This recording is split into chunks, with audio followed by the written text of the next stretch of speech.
साखी नंबर 24। बीजक महाग्रंथ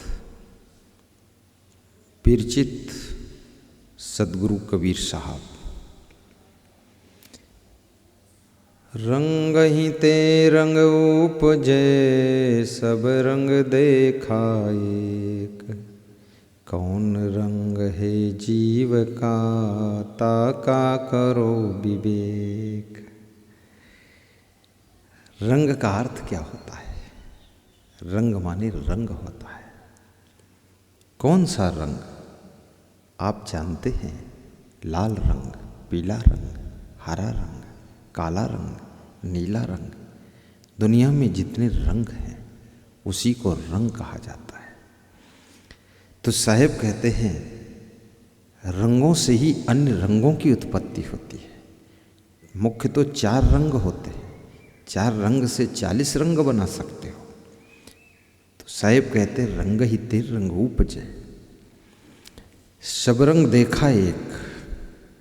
अंत में देखा गया तो सब रंग एक है, अर्थात जड़ है। चाहे जो रंग हो, लेकिन है तो वो जड़ ही, जड़ तत्वों से बना हुआ रंग है। पीला हो, लाल हो, कोई हो, लेकिन वो जड़ है। ताका करो विवेक। अब साहब पूछ रहे हैं कौन रंग है जीव का, ताका करो विवेक। जीव का कौन सा रंग है, इसको विवेक करके बताओ। अभी बड़ा कठिन काम हो गया। जीव का रंग न लाल है, न पीला है, न नीला है, न हरा है। तो जीव का रंग क्या है? जीव का रंग कौन सा रंग है? जीव का रंग ज्ञान रंग है, दूसरा कोई रंग नहीं है। जीव में केवल ज्ञान ही ज्ञान है और सांसारिक रंग उसमें है ही नहीं, क्योंकि जीव चेतन है, जीव जड़ नहीं है। जड़ में लाल पीला नीला रंग होता है, लेकिन चेतन में इस तरह के कोई रंग नहीं होते हैं। चेतन आत्मा केवल ज्ञान स्वरूप है, इसमें ज्ञान रंग है। इसलिए कबीर साहब कहते हैं जीव के रंग को बताओ, कौन सा रंग है इसका? तो जीव का रंग ज्ञान रंग है, दूसरा और कोई रंग नहीं है। आगे फिर कबीर साहब कहते हैं 25 नंबर साखी में कबीर साहब ने कहा है, कबीर साहब से किसी ने पूछा कि जीव कैसा है? तो साहब कहते जागृत रूपी है और जागृत रूपी जीव है, शब्द सुहागा सेत।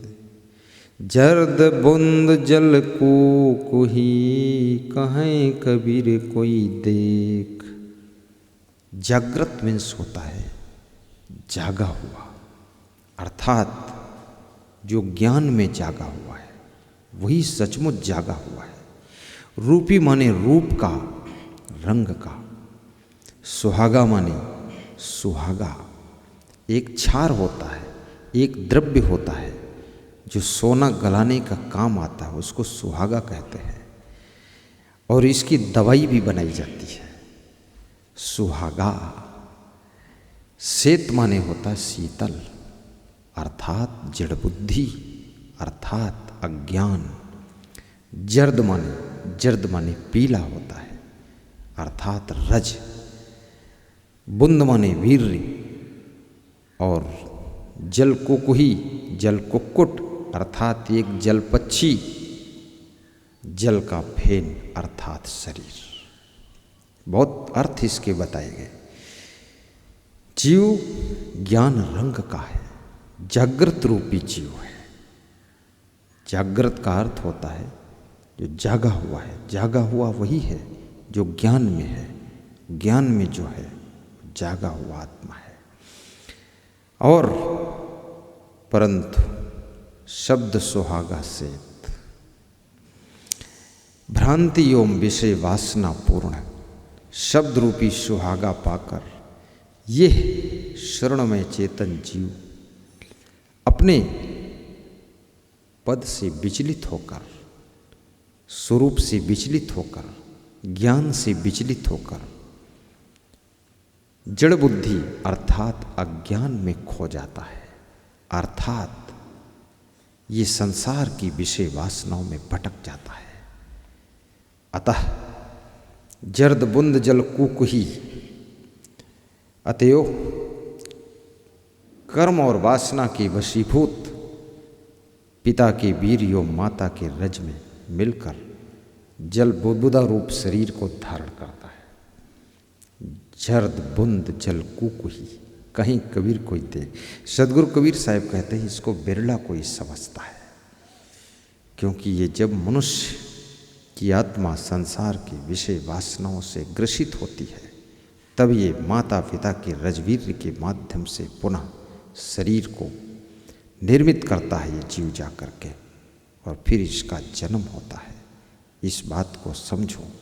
लेकिन जीव जागृत स्वरूप है अर्थात ज्ञान स्वरूप है, परंतु विषय वासनाओं के वशीभूत होकर के संसार के अज्ञान रूपी अंधकार में भटकता रहता है, जिसके कारण पुनः माता पिता के रजवीर्य के प्रभाव से शरीर को धारण करता है, फिर जन्म लेता है। पुनरपि जननम पुनरपि मरणम का ये चक्र सदैव चलता रहता है। जागृत रूपी जीव है शब्द सुहागा सेत, जर्द बुंद जल को कुही कहें कबीर कोई देख। पांच तत्व ले यातन कीन्हा सो तन ले काही ले दीन्हा, कर्म ही के बस जीव कहत हैं कर्म ही को जीव दीन्हा। बस माने होता है अधीन, किसी के बस में हो जाना यानी अधीन हो जाना, पराधीन हो जाना। और पराधीन कौन होता है? जो बंधन में होता है। तो बस का अर्थ होता है अधीन होना या बंधन में होना। पांच तत्व पृथ्वी जल अग्नि वायु आदि, ये पांच तत्व।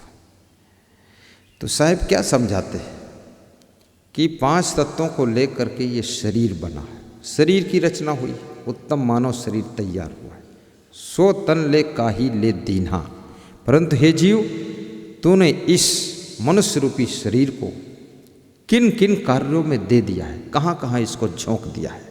प्रपंच में, विषय वासनाओं में, मोह ममता में, इसको तूने कहाँ लगा दिया है। सो तन ले काही ले दीन्हा, कर्म ही के बस जीव कहत है। और सभी महान पुरुष और सभी शास्त्र, सभी ग्रंथ, पंथ, संत यही कहते हैं कि जीव कर्मों के बस में है, कर्मों के अधीन है, कर्मों के पराधीन है। लेकिन कर्म कौन करता है? कर्म तो जीव ही करता है। तो कर्म बड़ा है कि जीव बड़ा है? जीव बड़ा है। कर्म करने वाला कौन है? जीव है। जीव कर्म करता है और कर्म के बंधन में रहता है, तो कर्म इसको बांध देता है। लेकिन कर्म किया किसने है? कर्म यही जीव करता है शरीर के माध्यम से। उसी कर्म में फिर फंसता है, बंधता है। तो साहब कहते हैं कर्म के बस जीव कहते हैं, कर्म को जीव दीन्हा। और उन्हीं कर्म बंधनों में बंधने का उपदेश पंडित लोग, अज्ञानी लोग तथा कथित ज्ञानी लोग पुनः माने बारंबार इस जीव को वही ज्ञान देते हैं जिससे ये कर्मों के जाल में बार बार फंसता रहे, उलझता रहे, जन्म मरण में ही पड़ा रहे, मुक्ति और मोक्ष की बात नहीं बताते हैं। पांच तत्व ले यातन कीन्हा, अर्थात पांच तत्वों से ये जो मनुष्य का शरीर बना हुआ है, सो तन ले काही ले दीन्हा, इस शरीर को तुमने कहाँ पर दिया है, कहाँ पर इसको लगाया है? संसार के प्रपंच में ही लगा रखा है। भक्ति नहीं किया, सत्संग नहीं सुना, कल्याण का कार्य नहीं किया, कर्म ही के बस जीव कहते हैं। और सभी ज्ञानी पंडित महान पुरुष कहते हैं जीव कर्म के वशीभूत है, कर्म ही को जीव देना। और फिर वही कर्मजाल में फंसने की शिक्षा दे रहे हैं। विषय जाल में फंसने की शिक्षा दे रहे हैं, माया जाल में फंसने की शिक्षा दे रहे हैं, तो इनका ज्ञान सुनने से कल्याण होने वाला कहाँ है। इसलिए उन महान पुरुषों का ज्ञान सुनो जिनके ज्ञान से जीव कर्म बंधन से छुटकारा पाता है, आवागमन से इसकी मुक्ति होती है और जीव को मोक्ष की प्राप्ति होती है। ऐसे महान पुरुष के चरणों को ढूंढिए और उनके चरणों में प्रेम कीजिए।